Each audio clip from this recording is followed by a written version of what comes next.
যেহেতু আমি আল্লাহ তাআলা আপনাকে হাউজে কাউসার দান করেছি, আপনি নামাজ এবং কোরবানি করবেন একমাত্র এক সপ্তাহ সন্তুষ্টির জন্য। বলেন তো সবাই সেই রব কে? বলেন সবাই সেই রব কে? আল্লাহ আমার রব, এই রবই আমার সব, দমে দমে তনু মনে তারি অনুভব। তোমার দুনিয়াতে আমি যেদিকে তাকাই, অথই নিয়ামতে ডুবে আছি সবাই। পাখ পাখালির কণ্ঠে শুনি তাসবিহ কল রব, তাসবিহ কল রব। আল্লাহ আমার রব, এই রবই আমার সব। রবকে last and final ayah. Inna shani'aka huwa al-abtar. O my prophet, indeed the one who hates you is truly cut off from any kind of goodness in this world and the next. Hey Rasul, যে আপনার শানে বিরুদ্ধাচরণ করবে, যে আপনার শানে একটা কটূক্তি শব্দ উচ্চারণ করবে, তার বংশ আমি আল্লাহ নিজে নির্বংশ করে দিব। যুবক ভাইরা, ঠিক কিনা বলে? এই হচ্ছে আয়াতের সঠিক তর্জমা। এবার আমি হাদিসের ঘটনার দিকে যেতে চাই। ঘটনাগুলো কানের মজা নেওয়ার জন্য শুনলেই হবে না, দিনের খোরাক নেওয়ার জন্য শুনতে হবে, জীবন পরিবর্তনের উদ্দেশ্যে। আমি আবারও লাস্ট ওয়ার্নিং দিচ্ছি, রাত বাজে প্রায় 11:30। আমি আসছি ঠিক 10:25-এর সময়। আমার কথা স্পষ্ট, ক্রিস্টাল ক্লিয়ার। আমি কথা স্পষ্ট বলতেই পছন্দ করি। যদি কেউ ওয়াজের মাঝে উঠে যাওয়া ট্রাই করে, লুঙ্গি টাইনা ধরে বসাই দিবে। এখানে লুঙ্গি টানার সময় সাবধান ভুলে না যায়, নরমালি টান দিয়ে বসাই দিবেন। এই মাহফিলে আসা যাবে, বসে বসে খাওয়াও যাবে, কিন্তু এই মাহফিল থেকে উঠে যাওয়া যাবে না। যুবক ভাই, ঠিক কিনা বলেন? আমি কিছু প্রশ্ন করছি, উত্তরের দিকে ফোকাস করবেন প্লিজ। বগুড়ার ভাই, উত্তর দিবেন, না জানলে বলবেন না, জানলে বলবেন। আশা করছি আপনারা পারবেন। বলেন, আমার প্রিয় নবীজির বাবার নাম কি ছিল? আরে ভাই জোরে বলেন সবাই, নবীজির বাবার নাম কি? আজকে তো মিডিয়া মনে হয় এখানে 60-70টা 50টা হবে। বিশ্বাস করেন ভাই, আমি 2-1 ছাড়া কাউকে চিনি না। ভাইরা নিজের আগ্রহে নিজের টাকায় ক্যামেরা নিয়ে ভিডিও করতে আসছে। এটা তো আগামীকাল গোটা বিশ্বে ছড়িয়ে যাবে। আপনাদের সাউন্ড এমন ভাবে হবে যেন এই দেশের প্রত্যেকটা জেলার মানুষ বলতে বাধ্য হয়, বগুড়ার সন্তান কোন কাপুরুষের সন্তান নয়, এরা সব বীর বাহাদুরের সন্তানগুলো আমার সামনে বসেছিল। বাঘের মতো সাউন্ডে কথা বলবেন। বলেন, আমার প্রিয় নবীজির বাবার নাম কি ছিল? Second question for all the people, মায়ের নাম কি ছিল আমার প্রিয় নবীজির? মা আমেনা। 3 নম্বর প্রশ্ন, আমার প্রিয় নবীজির দাদার নাম কি ছিল? আব্দুল। আমার প্রিয় নবীজির চাচার নাম কি ছিল? ভয় নাই, আবু। আরো 2টা প্রশ্ন বাকি আছে। নবীজি তার জীবনে মোট বিয়ে করেছেন অন এন অ্যাভারেজ 11টা। আমার প্রিয় নবীজির প্রথম স্ত্রী, যিনি প্রথম first wife of the last Messenger Muhammad সাল্লাল্লাহু আলাইহি ওয়াসাল্লাম, প্রথম স্ত্রীর নাম কি ছিল? মাশাআল্লাহ, রাইট আনসার। মাশাআল্লাহ, সবাই জানেন। শেষ প্রশ্ন এটা একটা। নবীর সব বউ, আই রিপিট এগেইন, আমি আবারও বলছি, আমার প্রিয় নবীজির সব বউ হয় ডিভোর্স ছিল অথবা বিধবা ছিল। আই রিপিট এগেইন, আমি আবার বলছি, আমার নবীর প্রত্যেকটা ওয়াইফ হয় ডিভোর্স ছিল অথবা বিধবা ছিল। বাট নবীজি সব স্ত্রীর মাঝে একটা মাত্র বউ, যার আগে কখনো কোথাও বিয়ে হয় নাই, যিনি ভার্জিন কুমারী, তার নাম কি ছিল? রাদিয়াল্লাহু তাআলা আনহা। আমার প্রিয় নবীজি দুনিয়ার জীবনে পুত্র সন্তান হয়েছে মোট 4টা। বলেন সবাই জোরে সোরে, কয়টা? নবীজির বয়স যখন মাত্র 6, নবীজি মাকে নিয়ে মদিনার থেকে মক্কায় ফিরে আসছে। রাস্তা হচ্ছে হিল ট্রাক্স এরিয়া, চতুর্পাশে এই যে আপনারা বসে আছেন তো মাটি, পাথর তো নাই। নবী যেখান থেকে মাটি নিয়ে ফিরে আসছেন পুরো জায়গাটা চতুর্পাশে পাথর পাথর পাহাড়। নবীর মা হঠাৎ করে যেতে যেতে, look at my right hand, আমার ডান হাত দেখেন।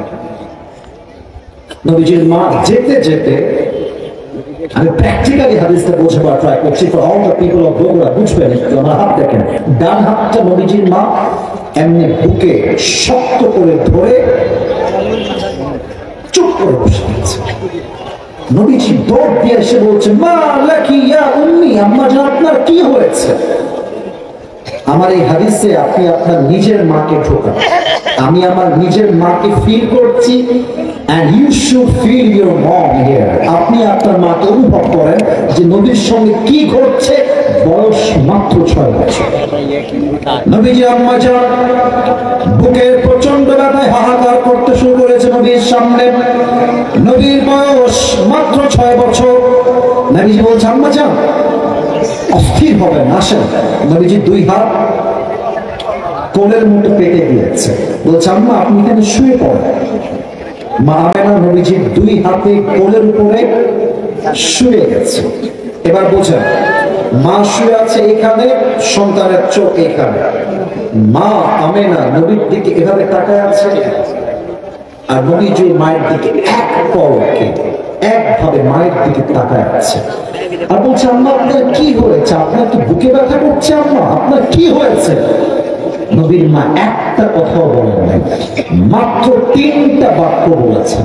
এক, ইয়া মুহাম্মদ কুল্লু জাদীদিন বাদ, প্রত্যেক নতুন জিনিস একদিন পুরাতন হয়ে যাবে। ওয়া কুল্লু হাইয়িন মাইয়িত, প্রত্যেকটা জীবিত মানুষ একদিন মৃত হয়ে যাবে। মুহাম্মদ, আমি আমেনার বিশ্বাস, আমি দুনিয়াতে এমন এক সন্তান গর্ভে ধারণ করেছি, দুনিয়াতে আমি এক এমন সন্তানের মা হয়েছি যে সন্তান পুরো পৃথিবীকে তার আলো দ্বারা আলোকিত করে ফেলতে। বলেন সবাই সুবহানাল্লাহ। এই কথা বলেই নবীজির মা নবীজির কোলেই শেষ।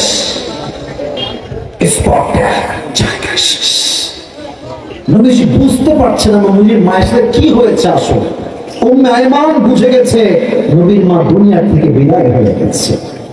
আমি যখন লাস্ট টাইম উমরাহ করতে গেলাম, আমি দোয়া করে সবার জন্য সবাইকে একবার হলেও নবীর রওজায় গিয়ে সালাম পেশ করার তৌফিক দান করুন।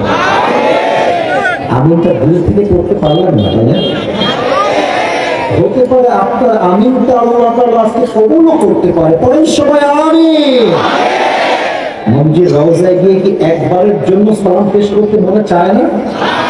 আমাদের দিলে চায় না, চায় না, চায় না।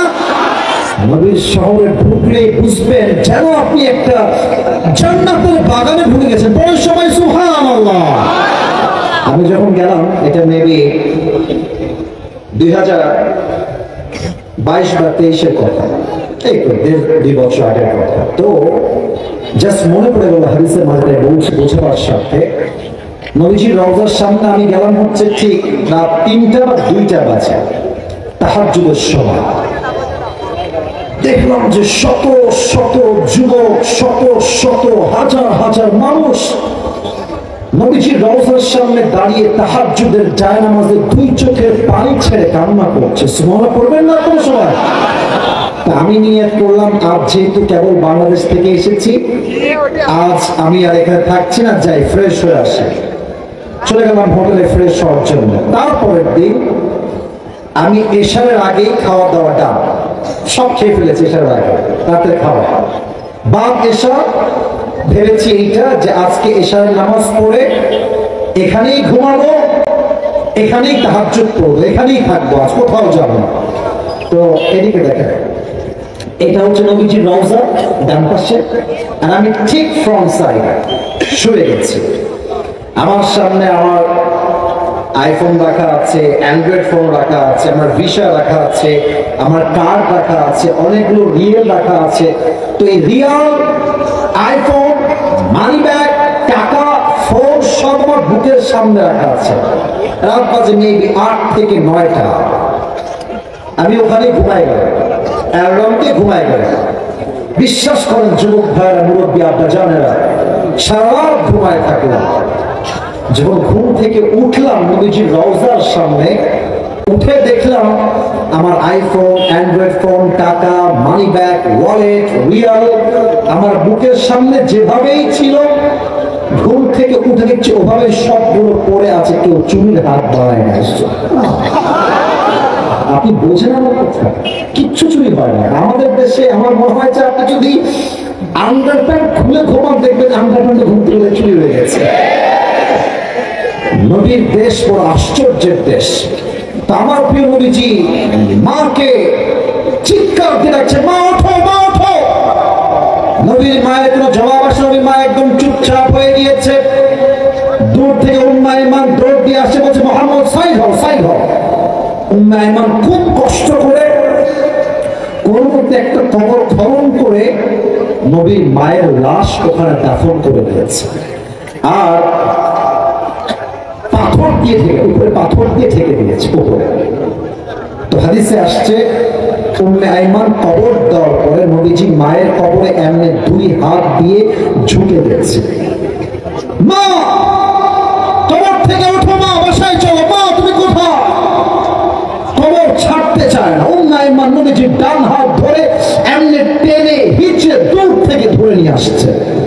পাহাড় থেকে নিচে নেমে গেছে, নবীজি তাও যেতে চায় না। নবীজি পাহাড় থেকে নিচে যখন নেমে গেছে, উম্মে আইমানের হাতকে এমনি এক ঝাপটা দিয়ে আমার মায়ের কবরের সামনে আসছে, মা ওঠো, বাসায় চলো। মায়ের প্রতি নবীজি কি ভালোবাসা! এই মা মাত্র 6 বছর বয়সেই বিদায়, আব্দুল মুত্তালিব দাদা বিদায়, আবু তালেব চাচা বিদায়, খাদিজা বিদায়, 4 জন পুত্র সন্তান তাও বিদায়। আমার প্রিয় নবী, এই সোনামণি, এই যে কালো কালো কালো, এই যে কালোটা, ধরো ধরো ধরো ধরো, সোনামণি নতুন নাকি দিয়ে মাহফিলে, খবরদার একবার উঠবো না। প্রত্যেকটা যুবক মুরব্বী দোয়া না করে কেউ উঠতে পারবে না, ঠিক কিনা বলে? নবীজি খাতিমে কাবার সাথে এমনি হিলাম দিয়ে বসে আছে। আনাস আসছে, ইয়া রাসূলুল্লাহ আপনার কি হয়েছে? আপনার 2 চোখের কোঠায় পানি কেন নবী? নবীজি ডাক দিয়ে বলছে, আনাস শোনো আমার মনের কষ্টের কথা। আমার 4টা পুত্র সন্তান দুনিয়ার থেকে বিদায় হয়ে গিয়েছে। কাফেররা আমাকে ডাক দিয়ে বলছে, মুহাম্মদ তোর রব তোকে ভালোই বাসে না, তোর রব যদি তোকে ভালোই বাসে তোর পুত্র সন্তান কেন বেঁচে থাকে না? তুই হচ্ছিস লেজ কাটা পুত্রের সন্তান। নাউজুবিল্লাহ পড়বেন না আপনার সবাই?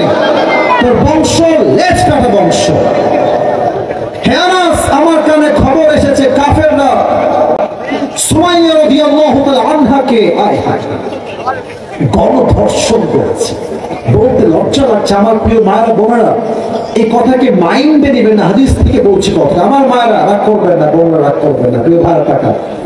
সুমাইয়া গণধর্ষণ করেছে সব কাফেররা মিলে। সুমাইয়ার লজ্জাস্থান থেকে ব্লিডিং হচ্ছে, রক্ত বের হচ্ছে, কাফেরদের জুলুম আর অত্যাচারের শিকার হয়ে।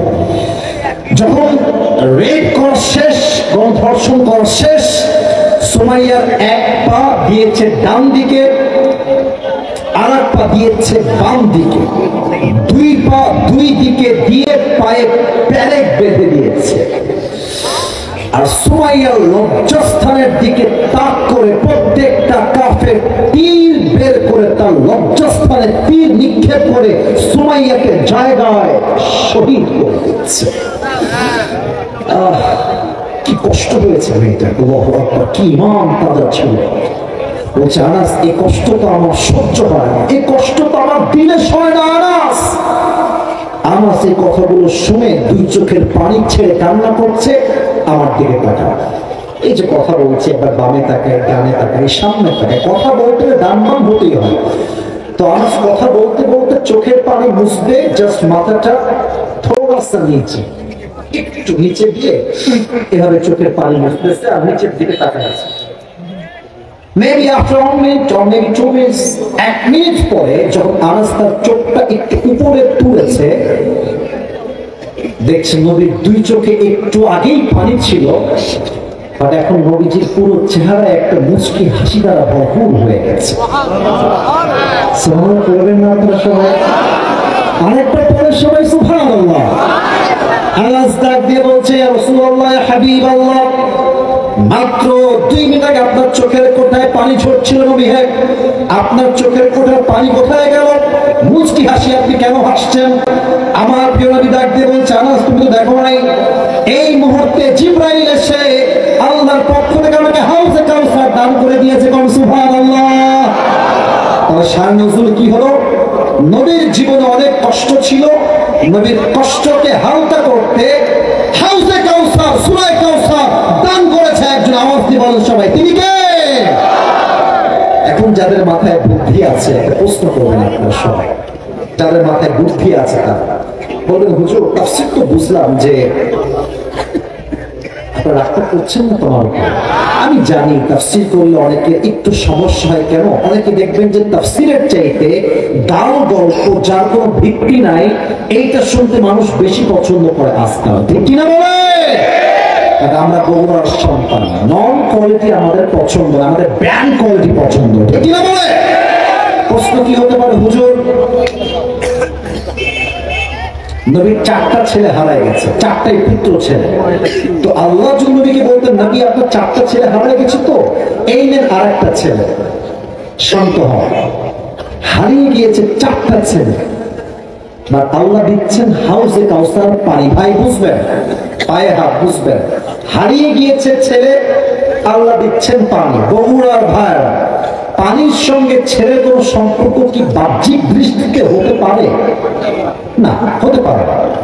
যদি আল্লাহ আরেকটা ছেলে দেন যে নবী হ্যাঁ একটা ছেলে হারিয়ে গেছে, নেন আরেকটা ছেলে, শান্ত হন, হারিয়ে গিয়েছে ছেলে আর আল্লাহ দিচ্ছে পানি, আর নবী পানি পেয়ে হাসতেছে।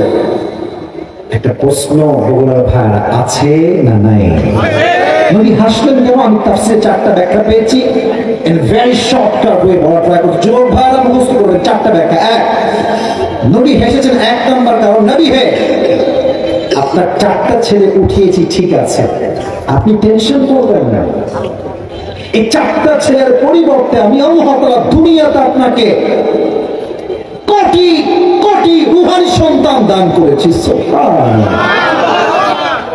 আমার তো বিশ্বাস, যদি কালকে কেউ নবীর শানে একটা কুশব্দ উচ্চারণ করে, ঢাকার বাইতুল মুকাররম কালকে ঘেরাও হয়ে যাবে। যুবক ভাই, যদি ফ্রান্সে নবীর বিরুদ্ধাচরণ করা হয়, পুরো বাংলাদেশের আগুনে দাউ দাউ করে চলে বাংলাদেশ। যুবক ভাই, ঠিক কিনা বলো? 4টা ছেলে নিয়েছি, আফসোস করবেন না, 4টার পরিবর্তে কোটি কোটি রূহানি সন্তান আমি আল্লাহ আপনাকে দান করেছি। বলেন সবাই সুবহানাল্লাহ। 2 নাম্বার ব্যাখ্যা, নবী যদি আপনার সন্তান আমি দুনিয়া থেকে না উঠাইতাম, হতে পারতো এমন আপনার পরবর্তী উম্মতরা আপনার ছেলেকে আবেগে নবী বানাই ফেলতো। আমাদের দেশ হচ্ছে এমন একটা দেশ, বাপ ছিল পীর, ছেলে হয়ে গেছে পীর, বাপ ছিল ভালো একটা পীর, বাপ ছেলে এমন একটা পীর হয়েছে, গামজা তাই না, নিজেই ফুল পায় না।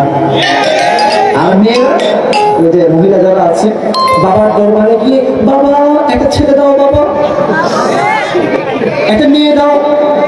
আসলে কি জানেন, যেই মেয়ে বাবার কাছে গিয়ে ছেলে চায়, মেয়ে চায়, ওর মতো মূর্খ আল্লাহর জমিনে দ্বিতীয় আর কেউ হতে পারে না। যুবক ভাই, আপনারা সিলেটের শাহজালাল মাজারের নাম শুনছেন না? নাম তো শুনছেন? আচ্ছা, আমার দিকে তাকান। এটা হচ্ছে এই যে লাল সালু দেখা যায়, লাল সালু, এটা হচ্ছে মাজারের গেট। বুঝাবার সাথে বলছে আর কিছু না। তো আপনি এই পাশ দিয়ে আসছেন, মাজারে যাবেন, বাবার দরবার ইসলামের দোয়া করার জন্য। তো দেখবেন মাজারের এন্ট্রান্সে প্রবেশ পথ দেখবেন কিছু ফকির থাকে, হাতে হাতে প্লেট থাকে, থালা। বাবা কিছু দান করেন, গেটে ঢোকার সময় ফকির আপনার কাছে থালা পেতে একটা মেসেজ দেয়, বলে আরে বেটা তুই তো পুরো বছরে মাজারে আসলি একবার, আর আমার পুরো জীবনটাই তো মাজারে কেটে গেল। বাবা যদি কিছু দেওয়ার ক্ষমতা রাখতো, তোর আগে আমি ফকির বড় লোক হয়ে যেতাম। ঠিক না বলে? পীরের ছেলে পীর হয়ে যায়। যেমন ভাবে ইব্রাহিম আলাইহিস সালামের সন্তান ইসমাইল একজন নবী, ইয়াকুব আলাইহিস সালামের সন্তান ইউসুফ একজন নবী, দাউদ আলাইহিস সালামের সন্তান সুলাইমান একজন নবী। এমন ভাবে যদি প্রত্যেকটা নবীর ছেলে নবী হতে পারে ইয়া রাসূলুল্লাহ, তো আপনার ছেলে বেঁচে থাকলে আপনার উম্মতরা আবেগেই আপনার সন্তানদেরকে নবী বানিয়ে ফেলতো। এই ফিতনা যেন তৈরি না হয়, তাই আপনার সন্তানদেরকে অল্প বয়সে উঠিয়ে নিয়েছে একজন। আওয়াজ দিয়ে বলেন সবাই, তিনি কে? আর 3 নাম্বার ব্যাখ্যা, সবার পরিচয় আঘাত লাগার মতো ব্যাখ্যা। আপনার সবাই শহীদ আল্লামা দেলোয়ার হোসেন সাইদুর নাম তো শুনছেন? ছি ছি, এত আস্তে বললেন, নাম তো শুনছেন আপনারা? আমি আসিফের হাতে কোরআন, আমি কোরআন হাতে রেখে কসম করা যায় না, বাট কোরআনটা হাতে নিয়েছি সম্মানার্থে, বোঝাবার স্বার্থে। আমি সাইদি হুজুরের কয়েকশো ওয়াজ শুনেছি, কয়েকশো ওয়াজ। বাট আমি আপনাকে গ্যারান্টি দিয়ে বলছি, আপনি লিখবেন ইউটিউবে বগুড়ায় সাইদি হুজুরের তাফসীর, আমি আল্লাহকে সাক্ষী রেখে বলছি, আমি আসিফের পুরো এই ক্যারিয়ারে আমি সবচেয়ে বেশি যে ওয়াজ সাইদি সাহেবের শুনেছি, এটা ছিল বগুড়ার মাটিতে সেই ওয়াজ। সুন্দর ওয়াজ।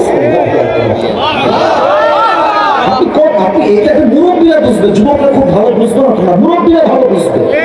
আমরা আলোচকরা আসি, আমাদের নিয়ম থাকে 1 ঘন্টা ওয়াজ করব, কিন্তু সাইদি সাহেব 2 ঘন্টার বেশি তাফসীর পেশ করতেন।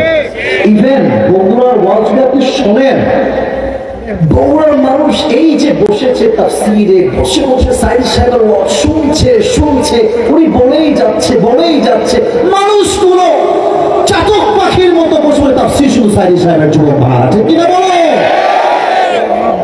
এই সাইদি সাহেবকে আগামীতে আমরা চেয়েছিলাম দেশের প্রধানমন্ত্রী হিসেবে দেখতে। ওরা বুঝে গেছিল যে এই লোক যদি বেঁচে থাকে, এই দেশে ইসলামের রাজ অচিরেই কায়েম হয়ে যাবে। নির্বিচারে গোপনে হত্যা করা হয়েছে, এটা আমার বিশ্বাস। উনি মরেন না, তো হত্যা করা হয়েছে যুবক ভাড়া আমার। তাকে বলা হলো কি, যে সাইদি সাহেব হচ্ছে রাজাকার। আর সাইদি সাহেব স্পষ্ট ভাষায় বলেছিলেন, হিন্দুস্তানের রাজাকার নয়, আমি সাইদিকে রাজাকার বলতে পারে। আর উনি একটা কথা বাঘের মতো উচ্চ কণ্ঠে বলেছিলেন, যদি কেউ আমাকে রাজাকার বলে তা প্রমাণ করতে না পারে, সে পিতৃ পরিচয়হীন অবৈধ সন্তান বগুড়া ভাড়া।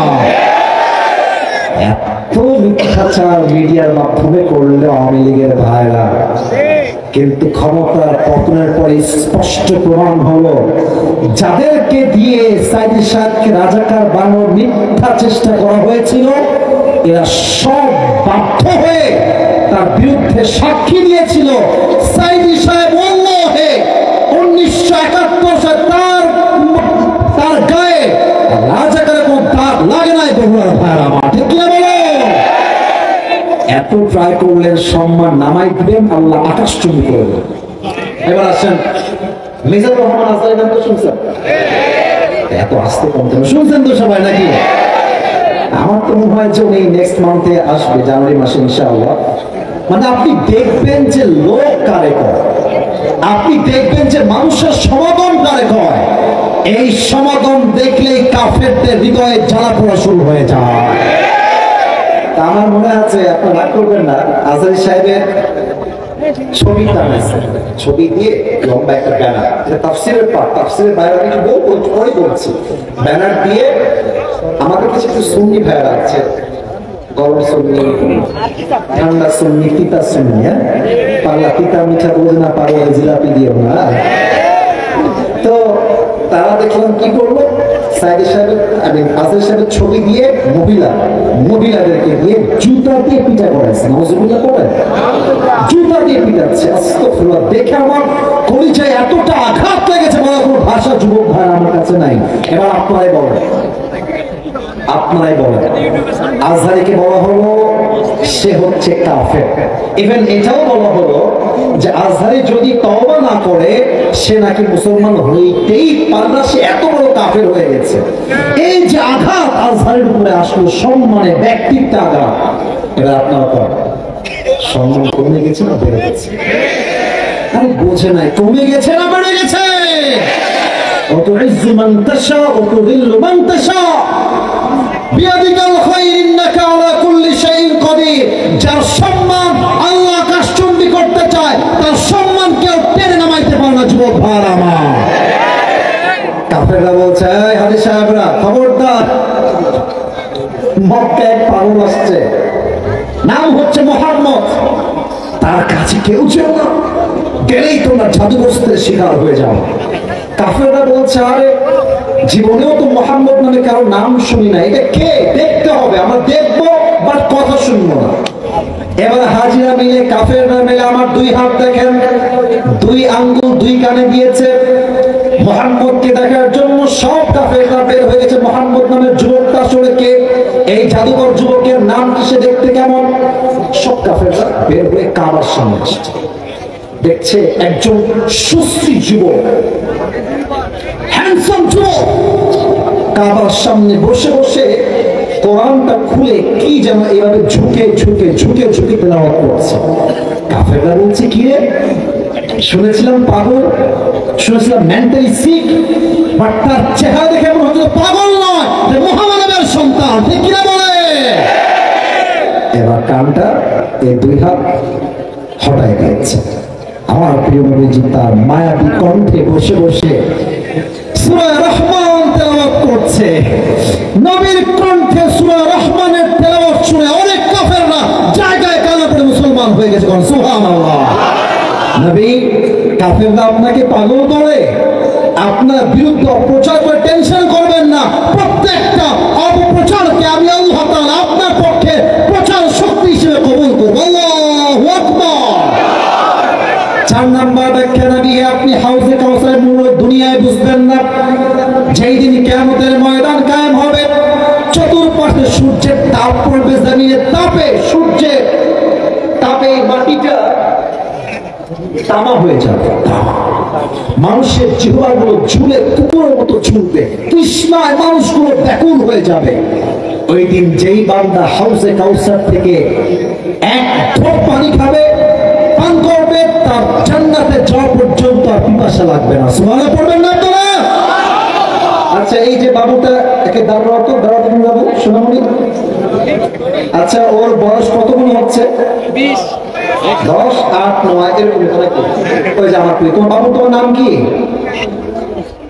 মইনুল ইসলাম। আচ্ছা, তুমি একটু দাঁড়াও, তোমাকে ধমক দিব না, ভালোবাসার জন্য তোমাকে দাঁড় করে আসছে। এই পিচ্ছি বয়স 8 বা 10 হবে।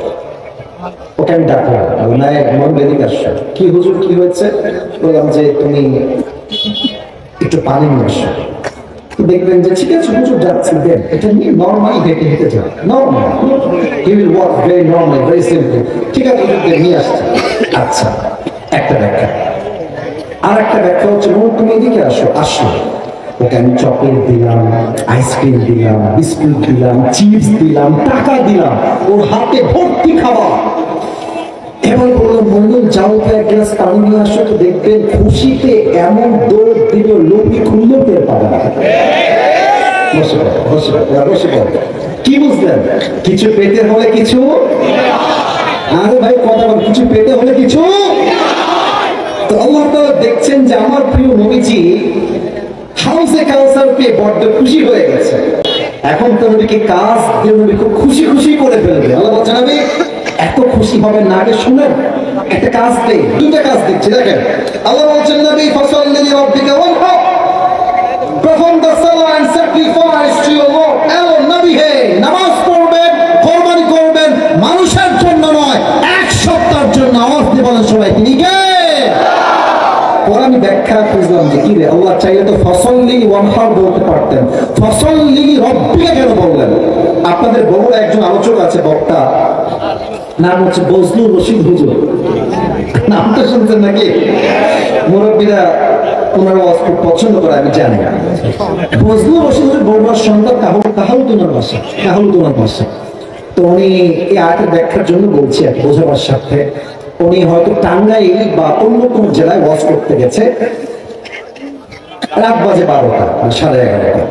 ওয়াজ মানুষজন দিল থেকে, কলচার থেকে ওয়াজ শুনছে। হঠাৎ করে মাঠের পেছন থেকে স্লোগান আসছে, আমার নেতার আগমন, শুভেচ্ছা স্বাগতম।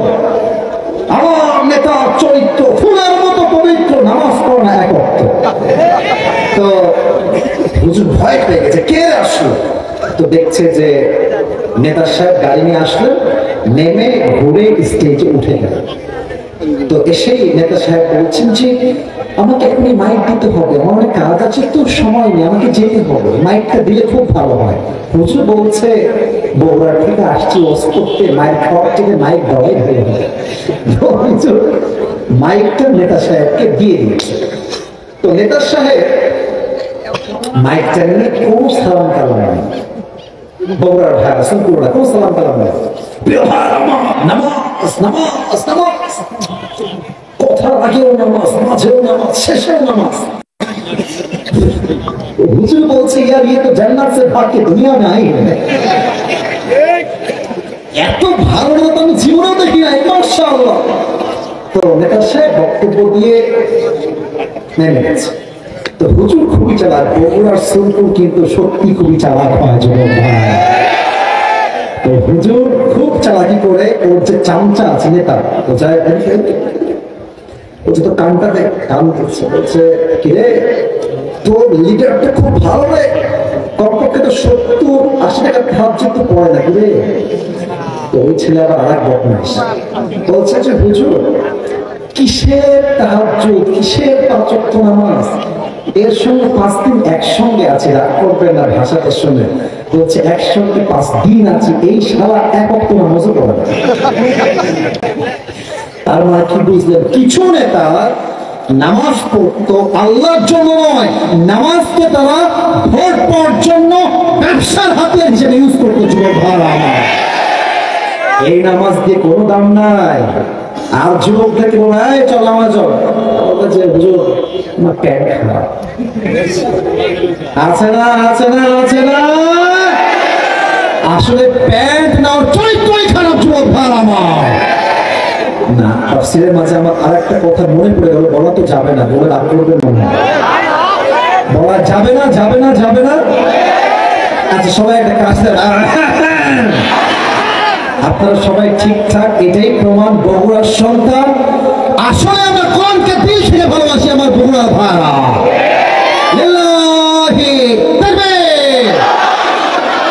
বলতে চাচ্ছিলাম আল্লাহ তাআলা বলেছেন নামাজ এবং কোরবানি আল্লাহর জন্য হবে। যেই যুবক বয়সে নামাজি হতে পারে না, সে বুড়া বয়সে ভালো নামাজি হইতে আসলে কিন্তু পারে না।